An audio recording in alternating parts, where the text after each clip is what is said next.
प्रिय शिक्षकों, प्रधानाध्यापकों और शिक्षा से जुड़े सभी साथियों, सबसे पहले मैं आप सभी को कानपुर नगर में बच्चों की शिक्षा के लिए किए जा रहे निरंतर प्रयासों के लिए धन्यवाद देना चाहता हूँ। आज हम ऐसे महत्वपूर्ण अभियान हर बच्चा निपुण अभियान की शुरुआत कर रहे हैं जो हमारे बच्चों के भविष्य की नींव को और मजबूत करेगा। हम सभी जानते हैं कि यदि वर्तमान कक्षा की दक्षताएं पूर्ण रूप से बच्चे हासिल नहीं करें तो उनके लिए अगली कक्षा में पढ़ना और कठिन होता चला जाता है। इसलिए हर बच्चा निपुण अभियान बहुत महत्वपूर्ण है। यह अभियान ये सुनिश्चित करने के लिए भी है कि अगली कक्षा में जाने से पूर्व बच्चे इस कक्षा की दक्षताओं में सक्षम हो जाएं। कक्षा 1 और 2 के बच्चों के लिए यह कोई सामान्य पुनरावृत्ति नहीं है, बल्कि संदर्शिका आधारित, दक्षता आधारित रिमेडियल शिक्षण का एक प्रयास है।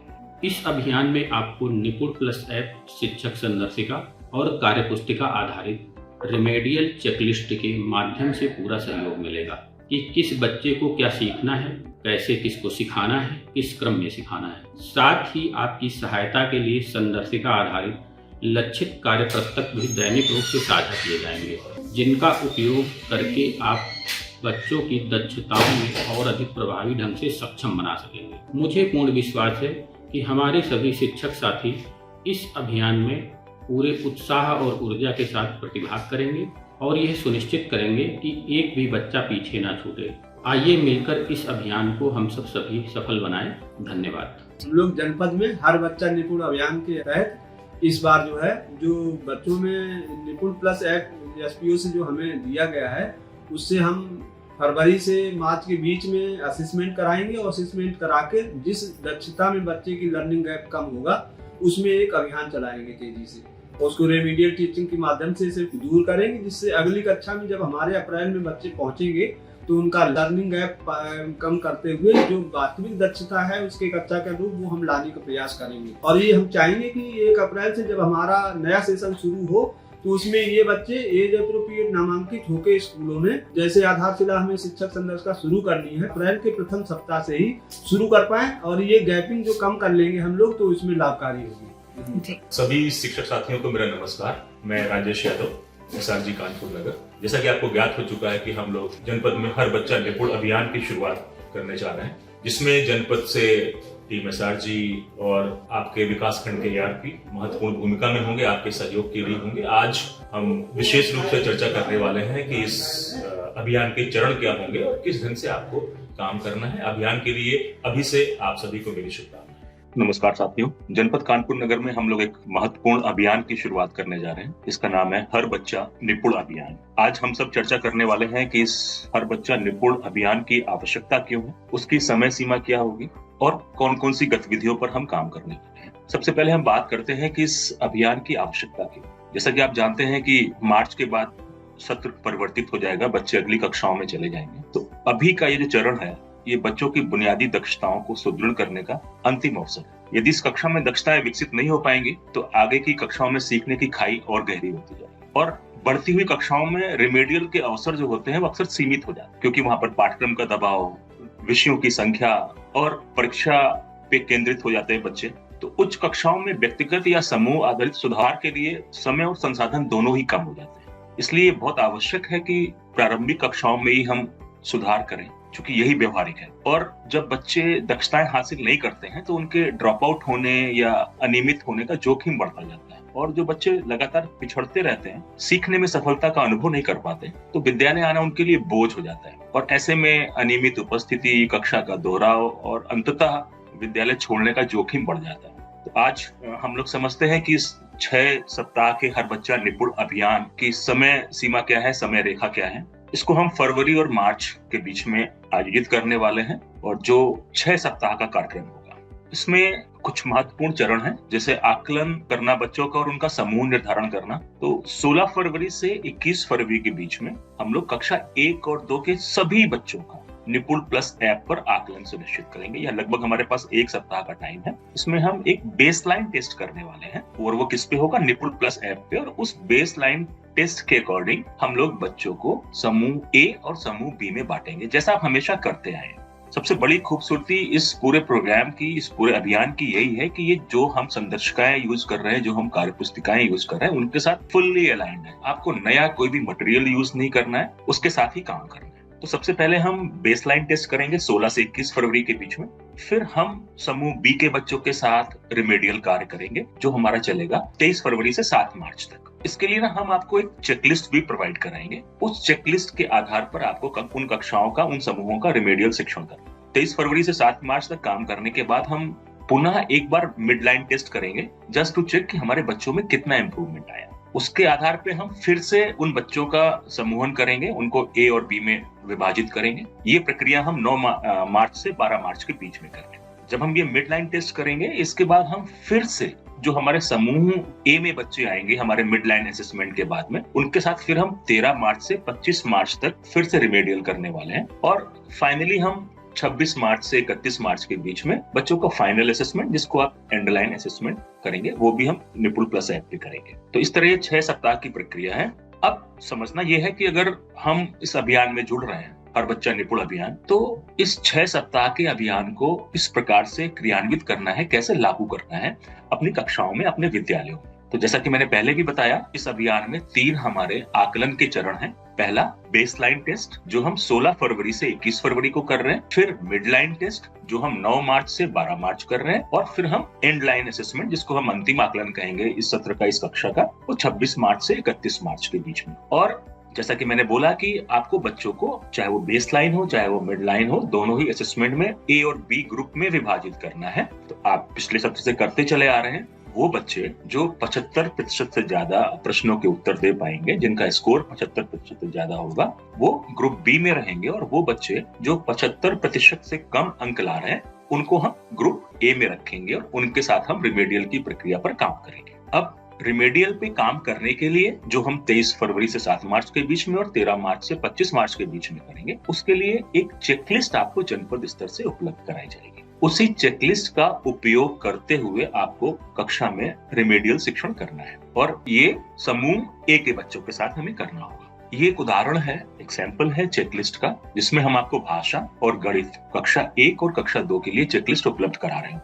चेकलिस्ट का कंटेंट आप देखेंगे, आपको जो क्रियान्वयन करना है उसको आप जांचेंगे, तो आप पाएंगे कि पूरी प्रक्रिया जो हमारी 6 सप्ताह की है, वो शिक्षक, संदर्शिका और कार्यपुस्तिका पर आधारित है। और उसके लिए हम जो दक्षताएं आपने फाइंड आउट करी हैं अपने आकलन के दौरान, उस पर हम काम कैसे करेंगे, उसके लिए हम जनपद स्तर से आपको एक रिमेडियल गाइड उपलब्ध कराने वाले हैं। करना क्या है हमें, जो हमारी विशिष्ट सीखने की खामियां हैं, जहां जहां बच्चे पीछे छूट रहे हैं, उनकी पहचान करनी है आकलन के द्वारा। फिर हम क्रमबद्ध तरीके से गतिविधि आधारित रणनीतियों के माध्यम से उन्हें दूर करेंगे, बच्चों की सहायता करेंगे कि वो उन जो दक्षताएं हैं जिनमें वो पिछड़ रहे थे उनको सीखें। और लगातार हम निपुण प्लस ऐप के माध्यम से उसकी जांच करते रहेंगे। और निपुण प्लस भी आप जानते हैं कि वो शिक्षक संदर्शिका से भी जुड़ा हुआ है, तो जो भी हमारे लक्ष्य हैं, जो हमारी दक्षताएं हैं, उसकी मैपिंग उसके साथ है, तो हम ये आसानी से जांच पाएंगे कि बच्चे कौन सी दक्षताओं में पिछड़ रहे थे और हमारे काम करने के बाद वो कितना उनका रिमेडिएशन संभव हो पाया। अब क्या पढ़ाना है, कैसे पढ़ाना है, किस क्रम में पढ़ाना है, इसके लिए भी आपको एक स्पष्ट मार्गदर्शन मिलेगा, जिसमें ठोस व मौखिक गतिविधियों से लेकर लिखित और अनुप्रयोग आधारित कार्य शामिल होंगे। ये देखिए, आपको एक सैंपल यहाँ पर स्क्रीन पे उपलब्ध है। हमारी जो रिमेडियल चेकलिस्ट है उसमें आप देख पा रहे हैं कि यहाँ पर एक कक्षा 1 में भाषा की चेकलिस्ट है और एक गणित की चेकलिस्ट है। इसमें जो डॉटेड लाइन के अंदर आपको जो दक्षताएं दिख रही हैं, ये वो दक्षताएं हैं जिनमें बच्चे अपनी कक्षाओं में पिछड़ रहे हैं। तो आसानी से आप इस चेकलिस्ट को देखकर जान पाएंगे किन दक्षताओं पर बच्चों के साथ ज्यादा मेहनत करनी है, ज्यादा काम करना है। उदाहरण के लिए, जैसे आप देख पा रहे हैं कक्षा 1 गणित की चेकलिस्ट को, इसमें एक डॉटेड लाइन में देखेंगे आप कि जो बच्चे जोड़ नहीं कर पा रहे हैं उनकी किस प्रकार से सहायता। तो ये एक सामान्य दक्षता है जिसमें बच्चे आपको पिछड़ते हुए दिखेंगे कि वो बच्चे गिनती जान रहे हैं लेकिन जोड़ नहीं कर पा रहे। तो ये हमने डॉटेड बॉक्स के अंदर रखा हुआ है। अब इस पर काम कैसे करना है, उसके लिए आप देखिए उसी दक्षता के नीचे फिर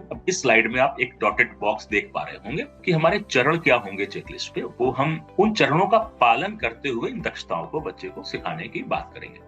जैसे मैंने उदाहरण के लिए कहा था कि जो बच्चे जोड़ नहीं कर पा रहे हैं उनकी किस प्रकार से सहायता करी जाएगी, तो अब आप चेकलिस्ट में देख पा रहे होंगे कि ठोस वस्तुओं के साथ एक अंकी जोड़ कराएं उनको, पहले समूह बनवाएं, फिर उनसे गिनने के लिए बोलें। यहाँ पर हम भाषा का प्रयोग करेंगे, फिर हम चित्रों के साथ एक अंकी जोड़ कराएं, फिर हम संख्या और प्रतीकों के माध्यम से एक अंकी जोड़ कराएं। तो इस प्रकार जो आपकी चेकलिस्ट है, उस चेकलिस्ट में आप जो दक्षताएं जिन पर काम करना है वो भी आपको स्पष्ट रूप से यहाँ पर दी गई हैं, और उन दक्षताओं को बच्चे को कैसे प्राप्त कराना है उसके लिए प्रॉपर चेकलिस्ट भी दी गई है। और यहाँ पर आप एक चीज ये भी देख पा रहे होंगे, इसके लिए आपको अलग से कुछ एफर्ट्स नहीं करने हैं। नीचे कार्य पुस्तिका और संदर्शिका का रेफरेंस भी दिया गया है कि इन चीजों पर काम कराने के लिए आपको कार्य पुस्तिका और संदर्शिका के किन पृष्ठों का उपयोग करना है, तो आप आसानी से उनका रेफरेंस लेते हुए काम कर पाएंगे। अब कुल मिलाकर हम चेकलिस्ट कितनी देने वाले हैं आपको, और माध्यम क्या होगा, कैसे वो आपको उपलब्ध होगी। तो कक्षा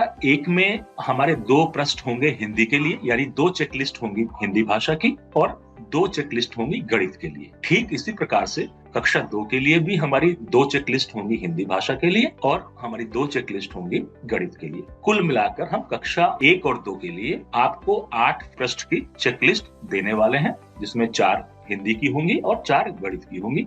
अब ये चेकलिस्ट आपको उपलब्ध कैसे होगी, तो इसके लिए हमेशा की तरह आप व्हाट्सएप ग्रुप्स में जुड़े हुए हैं विकासखंड के, जहां पर सारे हेड टीचर्स जुड़े हैं, तो ये वहीं पर साझा किए जाएंगे जो हमारे ऑफिशियल ग्रुप्स हैं, और वहां से फिर शिक्षक इनको लिंक पर जाकर के क्लिक करके डाउनलोड कर पाएंगे। तो आसानी से आपको आपके जो विकासखंड का ग्रुप है उस पर ये हमारी चेकलिस्ट उपलब्ध होंगी। एक बार एक ही फ्रेम में सारी चेकलिस्ट को रखने का प्रयास किया है, जैसे कक्षा 1 में हिंदी की 2 चेकलिस्ट और गणित की 2 चेकलिस्ट। और इसमें सबसे बड़ी बात है कि साथ में जो शिक्षकों के लिए महत्वपूर्ण टिप्स हैं वो भी मेंशन की गई हैं, तो आप आसानी से उनका लाभ ले सकते हैं और बच्चों को दक्षताएं हासिल करने में सहयोग कर सकते हैं। नमस्कार, मैं डॉक्टर अलका गुप्ता, एसआरजी जनपद कानपुर नगर से। हर बच्चा निपुण हो, इस प्रोजेक्ट के अंतर्गत हम सभी आपके साथ एक छोटा सा 6 सप्ताह का प्रयास लेकर आए हैं।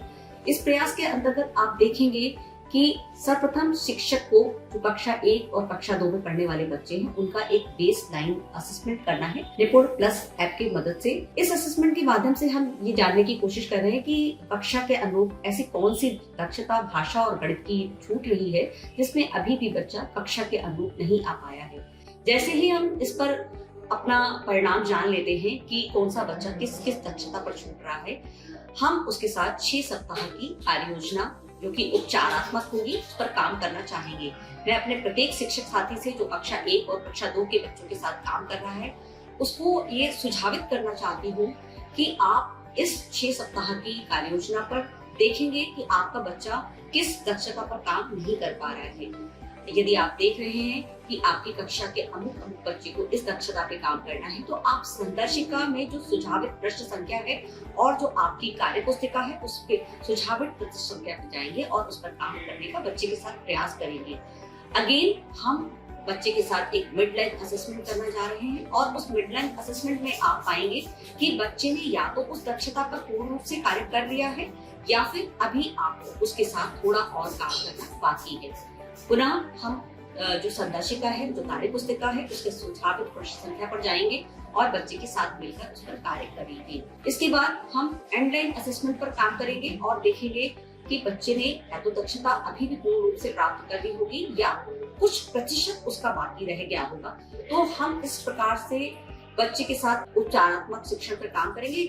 यहाँ पर आपको फायदा ये होने वाला है कि आपको सभी दक्षताओं पर एक साथ काम नहीं करना है।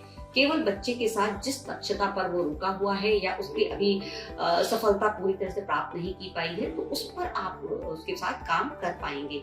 इसी के साथ मैं आप सबको एक शैक्षिक सत्र की यात्रा में अंतिम प्रयास करने के लिए आप सबसे अपेक्षा कर रही हूँ कि आप सब आगे आए बढ़कर और कक्षा 1 और 2 के बच्चों के साथ भाषा और गणित जो हमारा लक्ष्य है, हर बच्चा सीखे पढ़ना लिखना, इसके लिए आप काम करें। और मैं आप सभी को इस सफल आयोजन के लिए, सफल प्रयास के लिए अभी से शुभकामनाएं देती हूँ कि निश्चित रूप से आप इस 6 सप्ताह के प्रयास में सफल होंगे। जय शिक्षक, जय शिक्षा।